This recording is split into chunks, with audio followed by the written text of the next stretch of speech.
Spread rainfall হওয়ার সম্ভাবনা আছে। সাউথ বেঙ্গলে মুর্শিদাবাদ, বীরভূম, দুটি বর্ধমান, নদিয়া এবং উত্তর 24 পরগনাতে হোয়াইট স্প্রেড রেনফল হওয়ার সম্ভাবনা আছে এবং সাউথ বেঙ্গলের অন্যান্য জেলাগুলিতে ফেয়ারলি হোয়াইট স্প্রেড রেনফলের সম্ভাবনা আছে।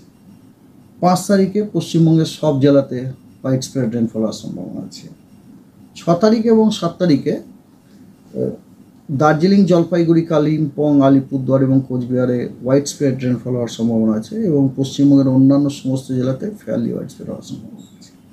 এই হলো রেনফল ডিস্ট্রিবিউশন ফোরকাস্ট। এরপরে রেনফল ইন্টেন্সিটির ফোরকাস্ট হচ্ছে এইরকম যে আজকে দার্জিলিং এবং জলপাইগুড়িতে এক্সট্রিমলি হেভি রেনফলের লাল সতর্কবার্তা দেওয়া হয়েছে এবং কালিম্পং, আলিপুরদুয়ার, কোচবিহার এবং নর্থ দিনাজপুরে ভারী থেকে অতি ভারী বর্ষণের কমলা সতর্কবার্তা দেওয়া হয়েছে এবং ভারী বৃষ্টিপাতের হলুদ সতর্কবার্তা দেওয়া হয়েছে আপনার সাউথ দিনাজপুর, মালদা, মুর্শিদাবাদ এবং বীরভূম। বৃষ্টিরও সতর্কবার্তা নেই।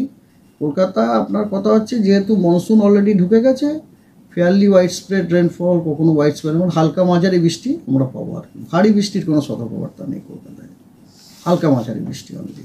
স্প্রেড রেনফল হওয়ার সম্ভাবনা আছে। সাউথ বেঙ্গলে মুর্শিদাবাদ, বীরভূম, দুটি বর্ধমান, নদিয়া এবং উত্তর 24 পরগনাতে হোয়াইট স্প্রেড রেনফল হওয়ার সম্ভাবনা আছে এবং সাউথ বেঙ্গলের অন্যান্য জেলাগুলিতে ফেয়ারলি হোয়াইট স্প্রেড রেনফলের সম্ভাবনা আছে। 5 তারিখে পশ্চিমবঙ্গের সব জেলাতে হোয়াইট স্প্রেড রেনফল হওয়ার সম্ভাবনা আছে। 6 তারিখ এবং 7 তারিখে দার্জিলিং, জলপাইগুড়ি, কালিম্পং, আলিপুরদুয়ার এবং কোচবিহারে হোয়াইট স্প্রেড রেনফল হওয়ার সম্ভাবনা আছে এবং পশ্চিমবঙ্গের অন্যান্য সমস্ত জেলাতে ফেয়ারলি হোয়াইট স্প্রেড